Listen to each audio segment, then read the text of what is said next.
Hi, my name is Jesse at Trash Panda, and if you didn't already know, I started making discs 4 years ago on a DIY injection machine in my garage. Since then, we've scaled our manufacturing and learned a million things in the meantime. So these are the top 7 things we've learned since we started making discs. And I have to say, I find all of them to be fascinating, so they're arranged in no particular order, except for the first and last.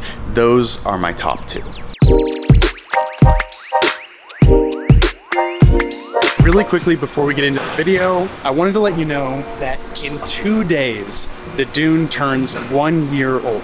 And not only are we making it right now in this beautiful blend of red and ice, it almost sounds like a song of fire and ice. Also, the fan favorite, you guessed it, Baja DUNE. This color is insane. Bottom line, the DUNE is about to turn 1, and if you've never tried one out for yourself, they'll be on sale to celebrate the DUNE's birthday for 30% off. Not only is that an insane deal because we really never run sales, but also because this will probably become your favorite run yet. I don't know why I keep talking about this with the disc in my hand. They're literally so hot when they come off the machine. All right, let's get into the video. All right, the first thing is probably the thing I most talk about when people tour the shop and we talk about disc manufacturing. And that's the fact that 99% of discs are injection molded. And in injection molding, in the injection molding industry, like outside of disc golf, there is one rule that reigns supreme. It's literally rule number 1 in injection molding, and it's always inject from thick to thin. So if you're making a product, you always want the injection to start at the thickest part. And discs immediately break that rule. If you didn't already know, this is the injection point, and it's starting in the thinnest part, moving to the thickest. So discs are an absurdly hard product to injection mold because of that. And at one point I tried to figure out, like, why is that the case? And my hypothesis, at least, is that early on it was Frisbees. And Frisbees would be simple, right? Thin wall, all the way to thin wall. And slowly over time, as the beveled edge developed and disc golf wings got wider and wider and wider, what didn't change was the technology, which I think is insanely fascinating, explains why manufacturing golf discs is an almost impossible task, and it explains why the Polecat might just be the greatest disc of all time, according to injection molding standards. If you didn't already know, we have this disc recycling program, and I want to use it to talk about the next thing. Sorry, I had to find a disc with no name and number on it. So this is an infinite discs tune. And one of the things I've learned since I started making discs is that the witness marks on the bottom or top of discs actually are a tell for how the disc was made. For example, this disc was injection molded because you have an injection point, and you can also see where the mold met from the stripper plate to the core and the stripper plate to the cavity, meaning that this disc was injection molded with a 3-part mold. But it gets way more interesting than that. What about a disc with no injection point? Well, that's also a tell. And when it comes to a disc made out of like a thermoset rubber, like these, or for example, silicone, you actually use compression molding, not injection molding. All right, we've got this Justice, and yes, it's injection molded, yes, it's a 3-piece, but it also, if you look incredibly closely at the center, you can see there's actually a witness of something on the top center of the disc. And that is called an air poppet. Basically what it is when the mold opens, air actually pops out of the mold right there. I'm not 100% sure as to why Latitude is using it, so I'm guessing, but my guess is that it's for automation. In manufacturing, you want to be able to automate your processes. And one way to automate is to make sure the disc ends up in the exact same place on the mold when it opens every single time. So how do you avoid the mold sticking to this side? Well, pop some air. If you look at your Trilogy discs, you'll see that this is actually something they started doing more recently, and I think it's just on specific molds. So you might have a disc without this, you might have a disc with it, but it's awesome to me how almost unnoticeable it is. Which brings us to this servo. And no, this has nothing to do with how it was made. If you look at MVP discs, you'll actually see a witness of the same thing, those air poppets, on the back. And it turns out I might have grabbed the hardest disc to be able to see it. Oh, here's an atom that is stupid dirty, but because it's so dirty, you can actually see it. There you go, right there. You can also see it on this side and you can see that they're equally placed. Again, I'm gonna completely guess here, but I'd have to assume that the reason MVP uses it is the same as Trilogy, actually same but different. For Trilogy, this is the whole disc, there you go, pop it out. But for MVP to make this disc, they have to inject it twice, starting with the flight plate and then the rim. And those are two separate molds, which is truthfully a ton of work and a lot of labor, unless you could fully automate the flight plate production. So I don't know this for sure, but if they're doing this the right way, which MVP seems to be doing things the right way, then they've likely been able to fully automate at least half of the production. Now you might be asking yourself, Jesse, there's a clear injection point on the bottom of MVP's overmolded discs, but where is the overmold injected from? This is crazy.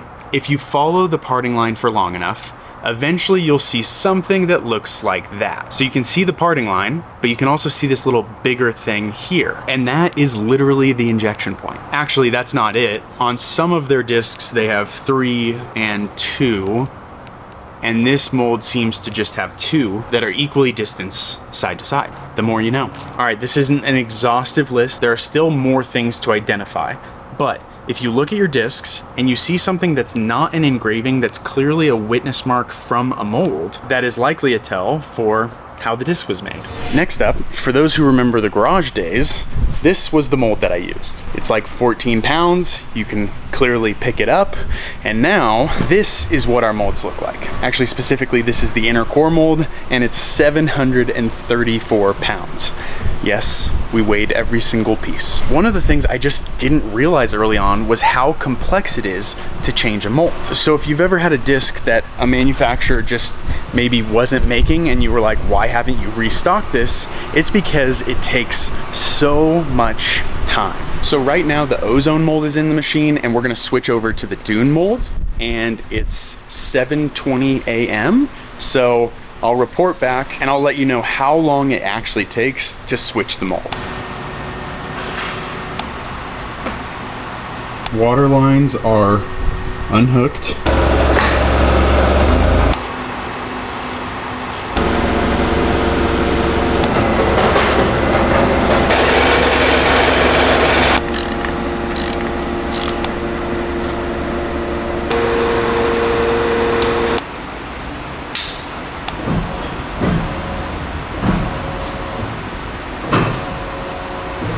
All right, it's officially done. It takes a while, and every single minute, one of the things, like, this may not seem like it takes that long, like part of a day, whatever, but one of the things that has to be remembered for every manufacturer out there is that every single minute that a mold is being changed is another disc that's not being made. And so the sheer time it takes to change a mold is absolutely a massive factor that needs to be taken into account, which I would have never guessed when I first started out. Also, among things I would have never guessed, this next one might just be the shortest lesson of all, because to be honest, we're still learning about it.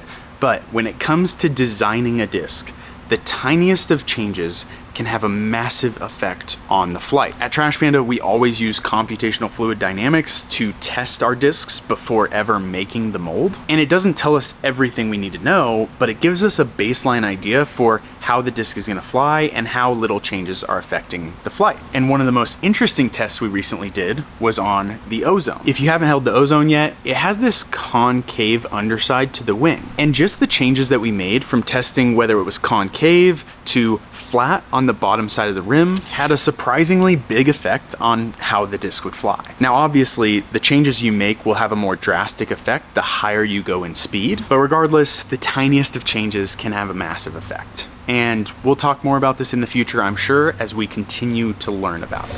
Here's an age-old question in disc golf. What actually causes flashing? Well, let me show you what I learned.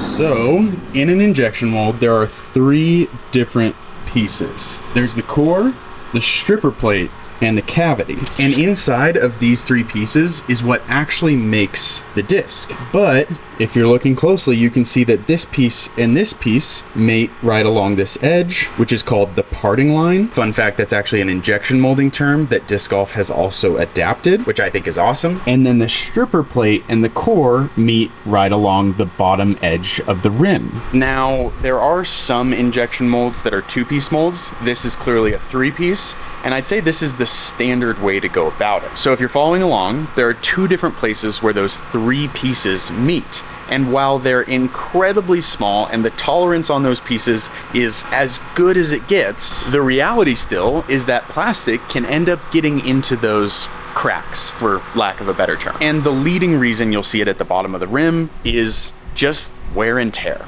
Over time, these molds, which can be rated to make like 100,000 discs, are opening and closing that many times. And wear and tear is just a reality. So as the mold wears over time, it becomes easier for plastic to get in those spaces. So wear and tear is obviously a major factor actually for both places, but the one I find to be the most fascinating is parting line flashing. So when this mold is closed and when plastic is injecting in, there is a massive amount of pressure inside the cavity. And it actually gets into how this entire machine is built. On an injection machine, you're gonna have the injection unit and you're gonna have the clamping unit.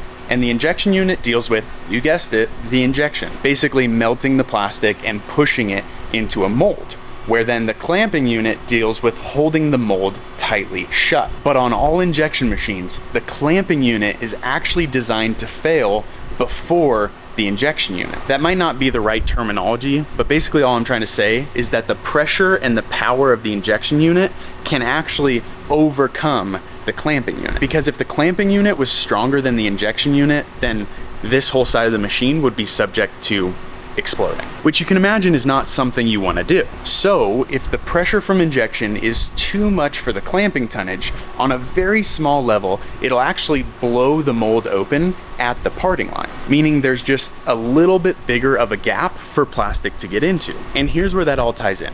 To inject from thin to thick, which again is not something you're supposed to do, to fill out that thick wall, to make sure it's entirely packed out, you have to inject in a way that it's way easier to blow the mold open. I guess I just didn't realize early on that all manufacturers who are using injection molding to make discs have to deal with flashing. And actually, you can literally see that they trimmed the flashing. I know I don't need to talk about the flashing more, but if you didn't believe me, there you go. So this is TPU.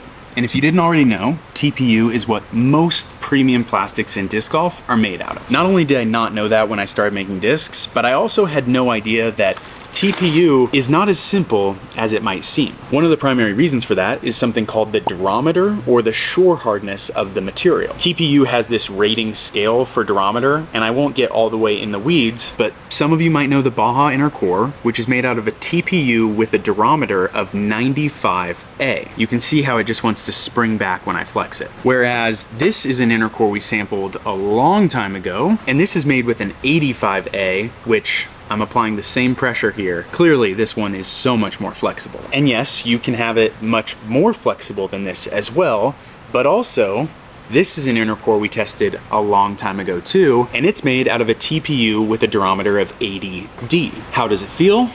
Well, there you go. Also, another thing I learned in the process is that yes, you can have the different durometers, but additionally, different batches of 95A TPU will feel slightly different.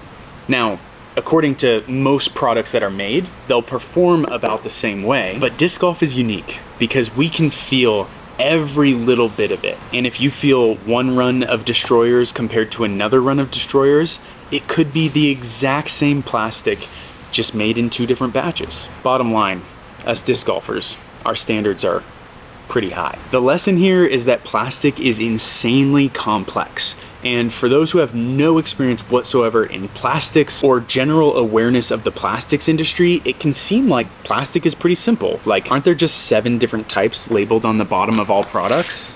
Yeah, there you go. Number 2, HDPE. Also, yes, that's an injection point. The truth though about numbers 1 through 7 is that 1 through 6 are general types that are really umbrellas, kind of like TPU, where there's a ton of different things underneath. But number 7 is where it gets extra tricky, because number 7 stands for other, of which TPU falls into, and hundreds of different types of plastics. So plastic is insanely complex, whether you're using virgin or recycled.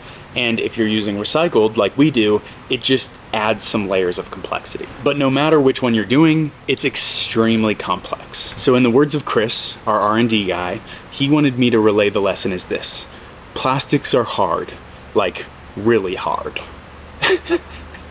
And mind you, Chris is the person I call when I'm running into something that's too hard for me. Bottom line, plastics are insanely complex.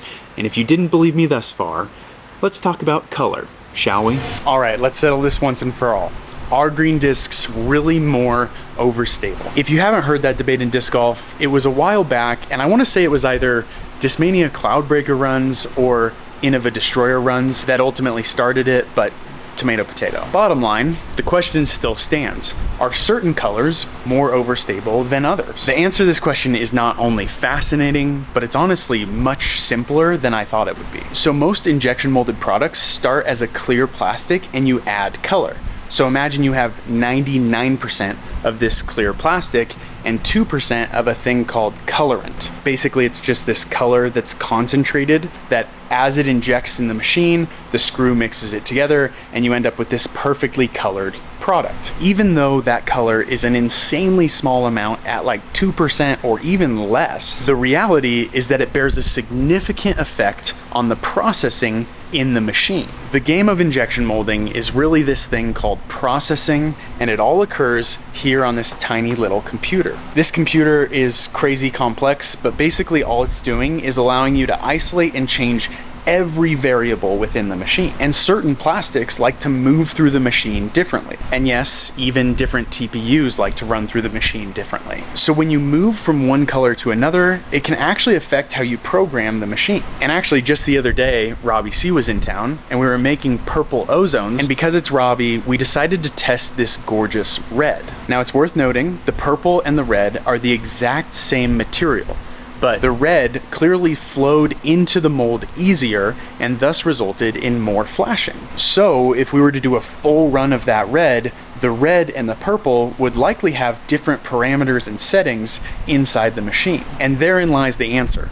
It's not the colors that affect the flight, it's the processing and how you make the disc that ultimately affects the flight. So I guess you could argue that it is the color because it starts there, but it doesn't mean that green is more overstable. Because sure, you could have a green that processes in a way that is more overstable, but you could also have a green that processes in a way that it's more understable. Because it's not the color, it's the process. Now to be clear, this is the tip of the iceberg. We're literally just at the top, and there is so much more involved in the making of discs. So as we keep exploring the rest of that iceberg and learning more lessons, we'll keep sharing them with you. And we're by no means experts over here. We just wanted to share some of the things we've learned in the last 4 years. So I hope you enjoyed them. And as always, thank you so much for watching. Please consider subscribing to support the channel, and we'll see you next time.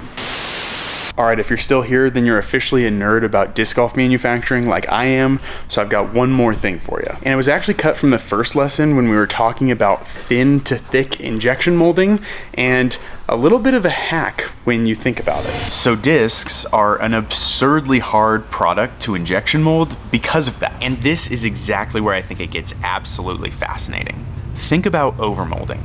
Overmolding technology actually removes that problem, because you inject thin to thin and then you inject thick to thick. If you were to Men in Black the world and remove all knowledge of frisbees and discs and just take a model of a disc to an injection molder and say, I want to make this, there's a really strong possibility that they'd say, great, we're going to have to overmold the product. You're going to make this part first and then we'll make this part. So there are claims about overmolding as far as how a disc flies. But as far as the disc golf manufacturing process, overmolding might just be a better way of making discs. Can you still make discs the traditional way? Of course, most people are still doing that. And to my knowledge, everyone who's overmolding is still also making discs the traditional way, except maybe Odd Grip. Now, had I known this before I started making discs, what would this change for me? To be honest, not much. I would still be making discs this way. The reality of overmolding is that it's incredibly cool, but fusing two different materials together can have harmful side effects for the future recyclability of the product. So as far as we're concerned, we're still gonna do it this way. But here's what I would have done differently. So this is one of our minis, and I haven't talked about it a ton, but this is actually a scaled down model of the inner core. However, knowing what I now know, I would have not made this wall so thick because it's completely unnecessary for a mini to be injecting from thin to thick.